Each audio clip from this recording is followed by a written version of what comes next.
No tak vás pekne vítam. Vy ste už počuli, že akú knižku vám dnes predstavím a je skutočne úplne novúčička a ja som sa na nej veľmi dobre zabavila, takže ak niekto pôjdete okolo knihkupectva alebo knižnice, vrelo odporúčam Opicu Škoricu na potulkách po Slovensku.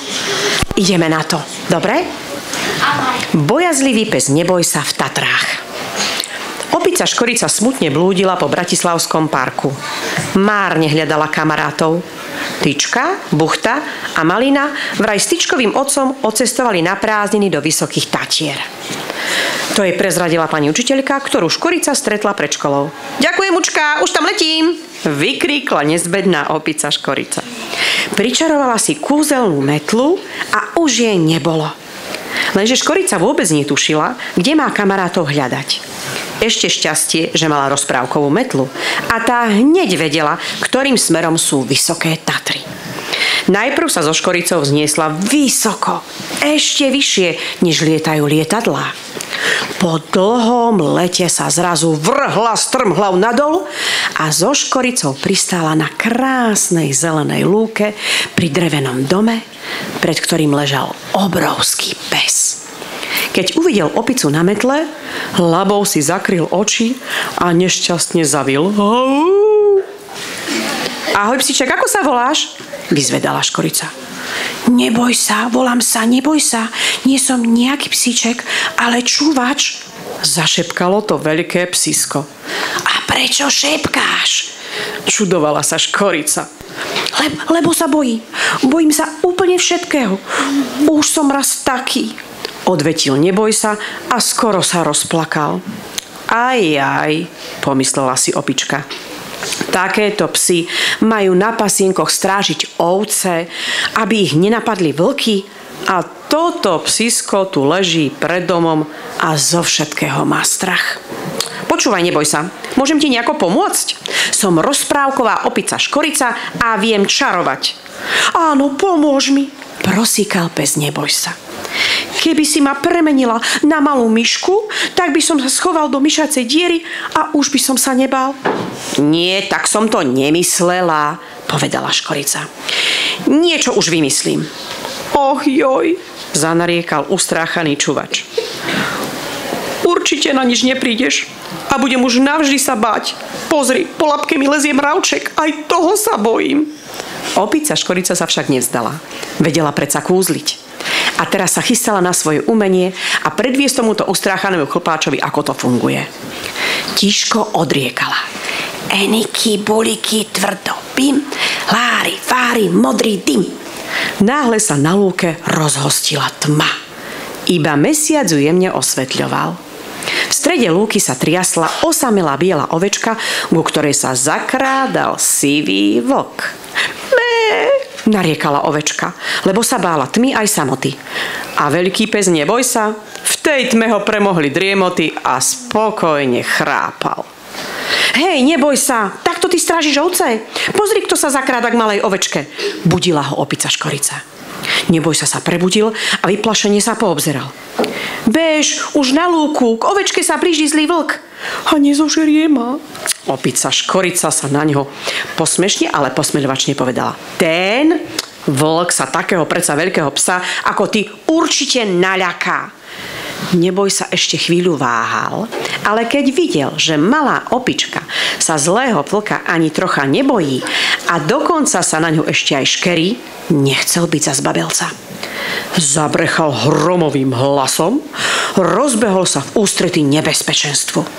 Keď vlk videl, ako sa na ňo rúti obrovský pes, stiahol chvost a vzal nohy na plecia. Stratil sa v lese. Bé, zachránil si ma, ďakujem ti, Havko. Odľahlo ovečke. Poďakuj sa túto opičke, to ona mi dodala odvahu, povedal Neboj sa. Vieš, doteraz som býval v Košiciach, v meste plnom ľudí. V takých veľkých horách som poprvý raz. Odrazu sa ozval mobilný telefón. Crn, crn. Opica Škorica sa obzerala okolo seba, že kde to zvoní. Potom si plesla po čele a siahla do vrecka. Aha, to je predsa môj mobil, celkom som naň zabudla. Priložila ho k uchu a povedala. Haló, tu je opica Škorica, kto ma volá? Z mobilu sa ozval Tyčka. To som ja, Juro. Pani učiteľka mi volala, že si ju stretla v Bratislave. Opäť si nás prišla pozrieť? To je úžasné. Všetci sme s mojím otcom na štrbskom plese. Vieš, kde to je? Samozrejme, ja viem všetko.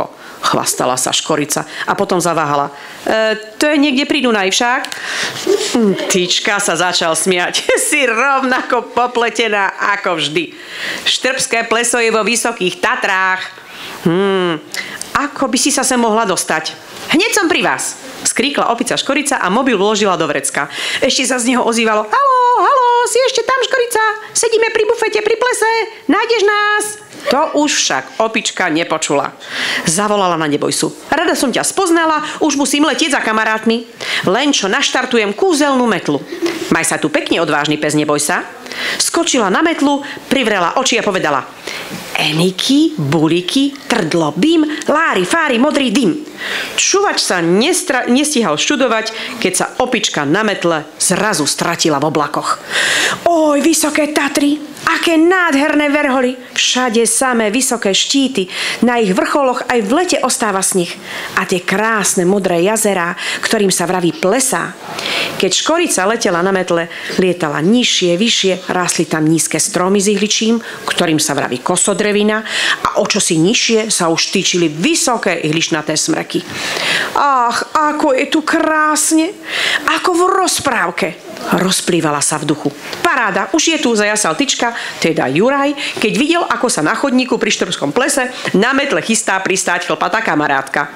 Kde si sa toľko túlala? Bez teba nám tu bolo smutno. Áno, smutno, pridala sa Malina, čiže Ema Jahodová, a opičku poriadne vystískala.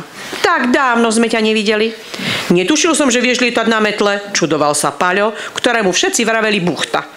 Opica Škorica od radosti veselo vrtela chvostíkom. Som rada, že som vám chýbala, kamaráti moji. To znamená, že ma máte radi, povedali šťastne. Veru, deti ju mali veľmi radi. A boli ešte radšej, že s ňou celkom určite strávia úžasné dni vo Vysokých Tatrách. A kam pôjdeme? Opýtala sa Škorica. Tento kraj sa mi náramne páči. Rada by som ho spoznala bližšie. Jurov otec práve vyšiel z bufetu, v ktorom všetkým kúpil nejaké občerstvenie. Aha, kohože to tu máme? Vítaj, Škorica. No výborne. Odteraz nám bude ešte veselšie.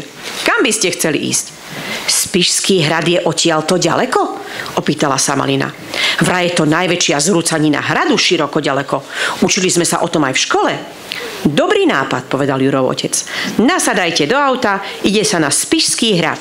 Pod ním je pekná koliba, ktorú určite navštívime. Hurá, koliba, skríkla opica Škorica. Neviem síce, čo to je, ale aj tak sa na ňu teším. Deti sa zasmiali, nasadli do auta a zamierili k Spišskému hradu.